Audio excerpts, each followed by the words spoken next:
नमस्कार मेरे प्यारे भाई और बहनों।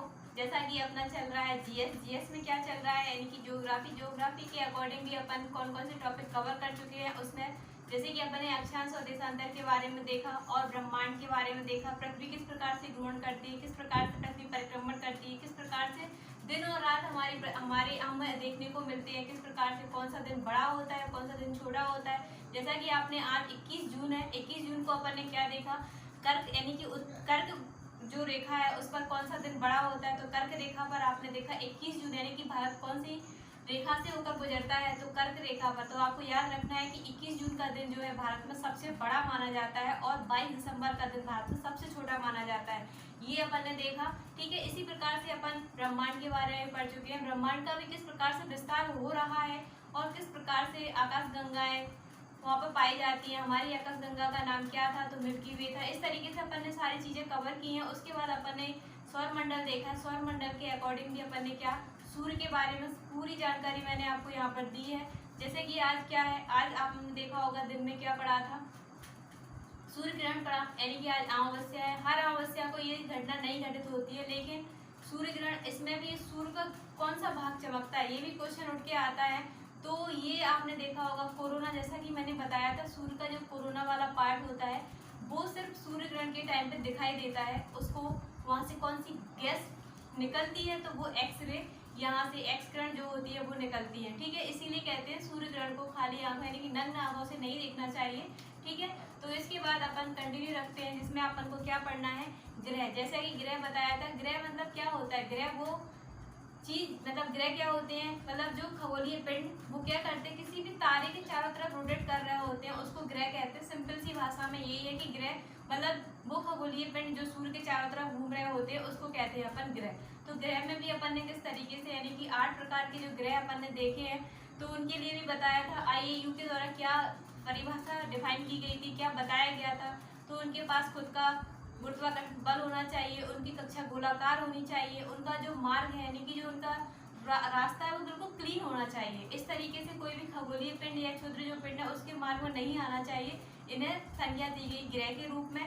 इसी कारण से प्लूटो जो ग्रह था, प्लूटो को इसीलिए निकाला गया क्योंकि वो अपनी उसकी खुद की कक्षा फिक्स नहीं थी। इस कारण से वो क्या करता था, कभी यूरेनस की कक्षा में चला जाता था अपनी कक्षा को छोड़ के, तो कभी नेपच्यून की कक्षा में चला जाता था। इस कारण से उसे 2006 में ग्रहों की श्रेणी से निकालकर बौने ग्रह में रख दिया गया। तो आगे चलते हैं, अपन को पढ़ना है यहाँ पर ग्रह। जैसा कि अपन देख रहे हैं यहाँ पर बुध के बारे में जानकारी लेते हैं। बुध क्या है, यानी कि इसको मरकरी, इंग्लिश में बोले तो मरकरी, हिंदी मीडियम वालों के लिए सिंपल सा बुध याद रखना है। बुध यानी कि सूर्य के पास का सबसे ग्रह।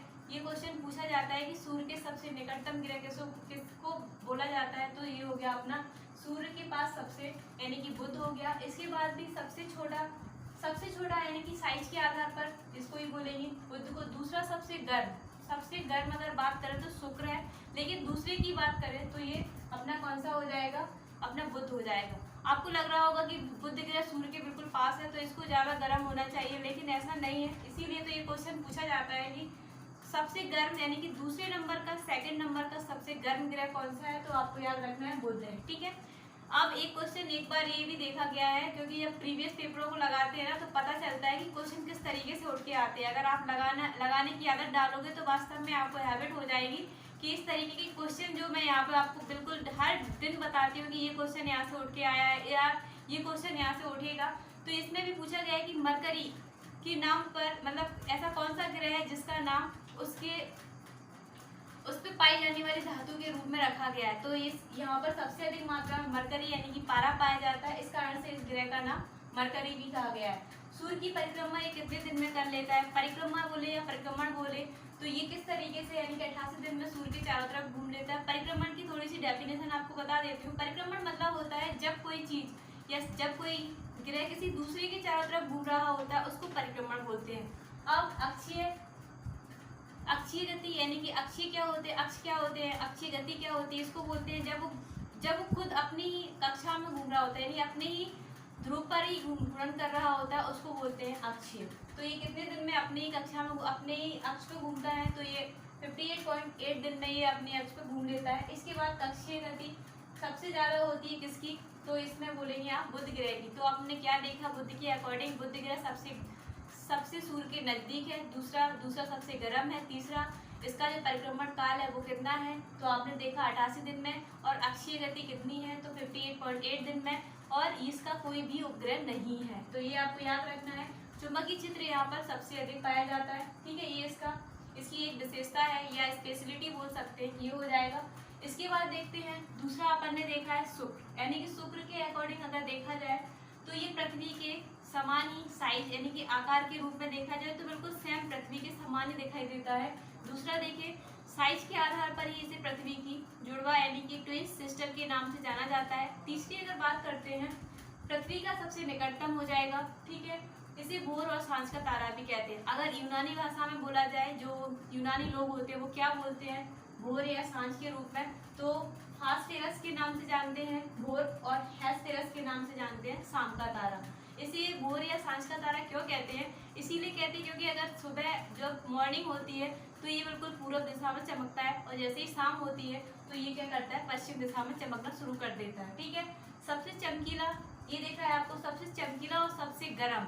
अगर रात्रि में देखा जाए तो सबसे ज्यादा चंद्रमा के बाद अगर चमकीला दिखाई देता है तो ये आपको शुक्र ग्रह ही दिखाई देता है, ठीक है। इसके बाद यहाँ पर ये वाला क्वेश्चन पूछा गया सबसे गर्म यानी कि सबसे गर्म और सबसे चमकीला ग्रह कौन सा है, तो आपको शुक्र याद रखना है। और दूसरा यहाँ पर जो CO2 यानी कार्बन डाइऑक्साइड है, इसका परसेंटेज भी पूछा गया है। सबसे अधिक मात्रा में कार्बन डाइऑक्साइड कहाँ पर पाई जाती है, तो आपको याद रखना है शुक्र ग्रह के पास पाई जाती है। इसका वायुमंडल बहुत ही सघन है, यहाँ पर अधिकतम मात्रा में यानी कि 96% आप देख ही रहे होंगे यहाँ पे CO2 पाई जाती है। इस कारण से ये बहुत ज्यादा गर्म है, ठीक है, गर्म है। इस कारण से इसको क्या प्रेशर कुकर की संख्या भी दी गई है। जिस तरीके से आप प्रेशर कुकर में खाना पकाते हो उसका अंदर का टेम्परेचर हाई हो जाता है, उसी प्रकार से ये आपको देखना है प्रेशर कुकर के रूप में किसे जाना जाता है, तो शुक्र को जाना जाता है। अब इसका अगर चक्रण देखा जाए तो ये किस प्रकार से घूमते हैं, आपने देखा होगा हमारी पृथ्वी पश्चिम से पूर्व की ओर रोटेट करती है, लेकिन ये बिल्कुल उल्टा है, पूर्व से पश्चिम की ओर घूमते हैं, इसीलिए इसको दक्षिणावर्त इसका जो चक्रण रहता है यानी क्लॉकवाइज घूमता है, ठीक है। परिक्रमण काल देखिए तो सूर्य के चारों तरफ कितने दिन में घूम लेता है, 225 दिन में ये घूम लेता है।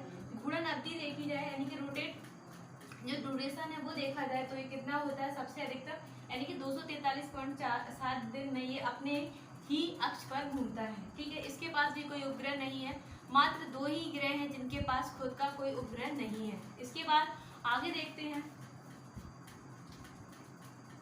आगे अपन को देखना है मंगल, आगे देखना है आपको मंगल में भी देखना है दूसरा सबसे छोटा ग्रह, यानी कि दूसरा सबसे छोटा ग्रह क्या हो गया, मंगल हो गया, ठीक है। पहला आपने देखा बुध, दूसरा देखा आपने मंगल, ये दोनों याद रखने हैं क्योंकि ये कंफ्यूज करने वाले क्वेश्चन होते हैं, इसीलिए पेपर में पूछे जाते हैं। अब देखते हैं इसको लाल ग्रह के नाम से भी जाना जाता है, यानी कि रेड प्लैनेट के नाम से जाना जाता है। क्यों, यहाँ पर आयरन ऑक्साइड होती है वो अधिकतम मात्रा में पाया जाता है। इसके पास 2 उपग्रह होते हैं, फोबोस और डीमोस। डीमोस जो होता है पूरे सौर मंडल का सबसे छोटा उपग्रह है, तो ये आपको याद रखना है।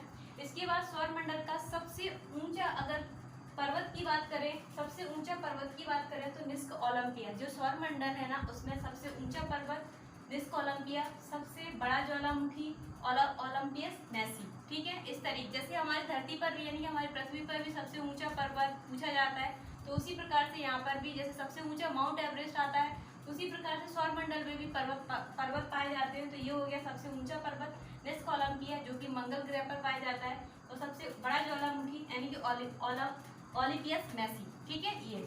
इसके बाद इसका अक्षीय झुकाव यानी कि हमारी पृथ्वी के समान ही झुका हुआ है, इसके पास भी 2 ध्रुव होते हैं, इस कारण से इस ग्रह को क्या दिया गया है, पृथ्वी का भाई होने की संज्ञा दी गई है। तो आपसे क्वेश्चन पूछा जा सकता है यहाँ से कि जैसे पृथ्वी की बहन तो सबको मालूम है, लेकिन पृथ्वी का भाई किसे बोला गया है, तो मंगल को बोला गया है। क्यों बोला गया है, क्योंकि ये अक्ष पर झुका हुआ है बिल्कुल सेम हमारी पृथ्वी के समान। इसके पास 2 पोल होते हैं, नॉर्थ पोल साउथ पोल इसके पास भी होते हैं, और यहाँ पर भी पृथ्वी के समान ही ऋतु परिवर्तन होता है, ठीक है। इस तरीके से पृथ्वी का छोटा भाई इसे कहा गया है। अब देखते हैं इसका परिक्रमण काल, ये सूर्य के चारों तरफ 687 दिन में घूमता है, और खुद का अक्षीय मतलब खुद कितने दिन में अपने अक्ष पर घूम लेता है, तो ये होता है 24 घंटे में घूम लेता है। जिस प्रकार हमारी पृथ्वी घूमती है उसी प्रकार से ये घूमता है। अब इसके अकॉर्डिंग कुछ मिशन भेजे गए हैं जहाँ पर जो एजेंसियां रहती हैं उन्होंने कुछ रिसर्च किया है, उन्होंने बताया है कि किस प्रकार से यहाँ पर जीवन की संभावना जताई गई। जैसे कि आप देख सकते हो मार्स ओडेसी नामक जो सैटेलाइट छोड़ी गई थी, इसने क्या बताया था वहाँ पर जो बर्फ के जो छत्रक होते हैं, यानी कि वहाँ पर जो बर्फ जमी हुई है और उसके बाद जो पिघल रही है, वहाँ पर जो जल है उसके बारे में बताइए। सिंपल सा आपसे पूछा जाएगा कि मार्स ओडिसी जो मिशन छोड़ा गया था उसने क्या जानकारी दी थी, तो उसने हमें ये जानकारी दी थी कि यहाँ पर भी पृथ्वी के समान हिमशीतित जल है। हिमशीतित बोले तो बर्फ के रूप में जो जल पिघल रहा है ना, उस तरीके से यहाँ पे जल पाया जाता है। दूसरा अगर देखा जाए तो नासा के द्वारा ये छोड़ा गया, जिसे मार्स क्यूरियोसिटी के नाम से जाना जाता है। मार्स क्यूरियोसिटी रोवर ये मंगल जो ग्रह है उसके गैल क्रेटर में भेजा गया था और इसने क्या बताया गया था, 6 अगस्त 2012 को ये भेजा गया था। इसने ये बताया कि यहाँ पर वास्तव में जीवन संभव है। तो ये एक बार पूछा गया कि मार्स क्यूरियोसिटी जो रोवर था वो नासा के द्वारा तो भेजा गया था, लेकिन इसने क्या बताया था, किस चीज़ की स्टडी की थी, तो इसने ये बताया कि यहाँ पर भी पृथ्वी के समान जीवन संभव है। ठीक है, इस तरीके से अगर भारत की बात करें तो भारत ने क्या मंगलयान यानी कि मॉम के रूप में भेजा। मॉम का फुल फॉर्म भी पूछा जा सकता है, जैसे कि जो पुलिस के जो पेपर होते हैं ना, उसमें बिल्कुल सिंपल क्वेश्चन जीएस के पूछे जाते हैं। अगर आप इस तरीके से तैयार होते हैं तो जेल प्रहरी जैसे पेपर या पुलिस का जो पेपर है वो आराम से निकाल सकते हो। तो इसमें मार्स यानी कि मॉम का फुल फॉर्म मार्स, ओ का मतलब ऑर्बिटर और एम का मतलब मिशन। ठीक है, इसमें भी ये कहाँ से छोड़ा गया था, तो ये श्रीहरिकोटा आंध्र प्रदेश। ठीक है, कब छोड़ा गया था, 5 नवंबर 2013 में इसको छोड़ा गया था और ये वहाँ पर पहुँचा कब, तो ये हो जाएगा 24 सितंबर 2014। इस प्रकार से भारत का मंगल मिशन कामयाब हुआ और भारत विश्व में 4था नंबर सैटेलाइट भेजने में सफलता हासिल की। ठीक है, तो आज आपने देखा, यहाँ से आपने 3 ग्रह के बारे में जानकारी ली। इसके बाद अपन कल कंटिन्यू रखते हैं, तो आपको बिल्कुल इसे लाइन बाय याद करते जाना है। मैं फिर से दोहराऊंगी क्योंकि आपको हर चीज़ यानी कि हर सब्जेक्ट जो आपको याद करने लायक है उसे 5 से 6 बार एक दिन में आपको रिवीजन करना है, तभी जाके आपको याद रहेगा। ठीक है, तो इसके लिए अपन कल कंटिन्यू रखेंगे। Thank you.